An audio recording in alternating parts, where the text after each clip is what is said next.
தானமரங்களுடைய அதிகாரி ஒருத்தரை வந்து இந்த மாதிரி வயலகம் ஆரம்பிக்கணும் அப்படி வாட்டர் ஷெட் ப்ரோக்ராம் வந்தது.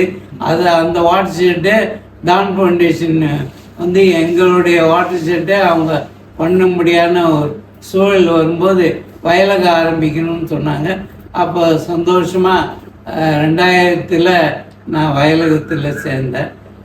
2000லேருந்து 2005 வரலும் வயலக மெம்பராக இருந்தேன்.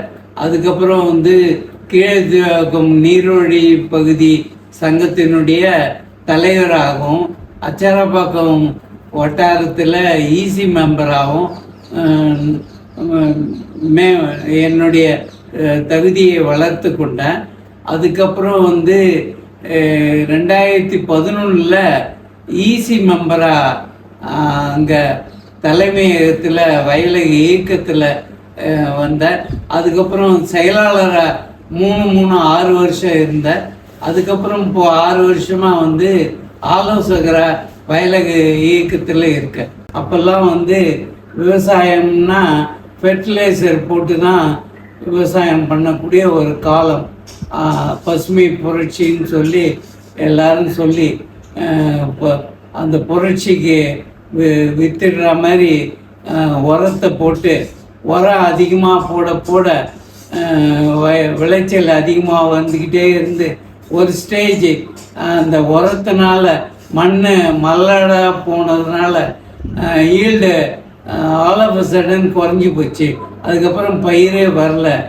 அதுக்கப்புறம் கேவிகே காட்டுப்பாக்கத்தில் எனக்கு தொடர்பு ஏற்பட்டு அவங்களுடைய அறிவுறுத்தலை ஏற்று இயற்கை விவசாயத்துக்கு மாறி இன்டகிரேட்டட் ஃபார்மிங் ஒருங்கிணைந்த பண்ணையம் பண்ணி மீன் வளர்க்குறதுக்கு மீன் குட்டை எடுத்து சொந்த இடத்துலையே வந்து மீன் குட்டை எடுத்து மீன் வளர்த்து வந்தேன். அதனுடைய கரையில் வந்து நாட்டுக்கோழிகளை வளர்த்தேன், நாட்டு இன பசுக்களை வளர்த்து வந்தேன், ஆடும் வச்சுருந்தேன், வெண்பன்றியும் வளர்த்துட்டு இருந்தேன். அதுக்கப்புறம் முழுசாக இயற்கையில் மாறணும் போது பாரம்பரிய நெல் சாகுபடி செய்து அதை அரிசியாக்கி அதையே வந்து நண்பர்களுக்கு விற்பனை செய்து லாபம் அடைந்தேன். அதுக்கப்புறம் மரச்செக்கு ஒன்று போட்டு நம்ம தோப்பில் இருக்கக்கூடிய தேங்காய்களை எண்ணெய் ஆட்டி எண்ணெயாகவும் விற்றுக்கிட்டு வரேன். சுபீட்சமாக பண்ண போயிட்டுருக்கு. வயலகத்துலேருந்து எங்களுக்கு எப்படி ஜனங்கக்கிட்ட பேசுறது கூச்சமே சபையில் கூச்சம் இல்லாமல் பேசுகிறதுக்கு எல்லாம் வந்து தான் ஃபவுண்டேஷன் தான் நான் நன்றி சொல்லணும்.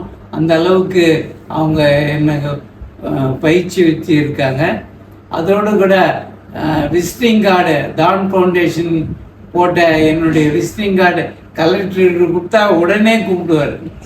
அந்த ஒரு மரியாதை தான மரக்கடைகளுக்கு இன்றும் இருக்கு, என்றும் இருக்கும். அதனுடைய போக்கு அப்படி இருக்கு. வாட்டர் ப்ராஜெக்டில் வண்டல் மண் எல்லாருக்கும் விவசாயிகளுக்கு 50% சப்சிடியில் அடிச்சு கொடுத்தாங்க ஒன்று. அப்புறம் வந்து ஏரியை எல்லாம் வந்து ஆழப்படுத்தினாங்க. மெய்யாலுமே வந்து ஆழப்படுத்துந்த அப்போ தான் கான்ட்ராக்டர் வந்து ஆழப்படுத்தவே கிடையாது. நம்ம செய்யும்போது தான் ஏரி உள்ளே இருந்து மண் ஏரிக்கரைக்கு வந்தது. அது ரொம்ப பாராட்ட வேண்டிய ஒரு விஷயம், எல்லாம் போற்றுதலுக்கு ஒரு விஷயம். அதோடு கூட இந்த கீழைத்துவாக்கம் வாட்டர் ஷெட்டில் இருக்கிற ஏரியெல்லாம் பார்த்தீங்கன்னா எங்கே தண்ணி இல்லைன்னாலும் இங்கே வந்து தண்ணி இருக்கும். தண்ணி இல்லாத நாட்களே இருக்காது. அடுத்த மழை சீசன் வரவரையிலும் இங்கே தண்ணி இருக்கும். என்ன காரணம்னா இந்த வண்டல்லாம் எடுத்துட்டு சுத்தம் பண்ணி வச்சுருக்கோம். அங்கே வந்து தண்ணி நிற்கும். புறகால் ஏரி ஆயக்கட்டுதாரர்கள் வந்து ஒரு 65 பேர் இருக்காங்க. ஆனால் பயனடைகிறவங்க பார்த்தீங்கன்னா ஒரு 250 குடும்பங்கள் அந்த ஏரியினால்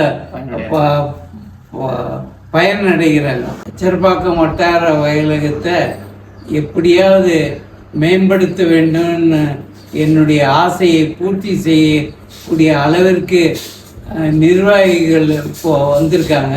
அவங்களோட வச்சுக்கிட்டு அந்த வட்டாரத்தை செம்மையாக செய்வேன் என்று உறுதி பூண்டு. நன்றி, வணக்கம்.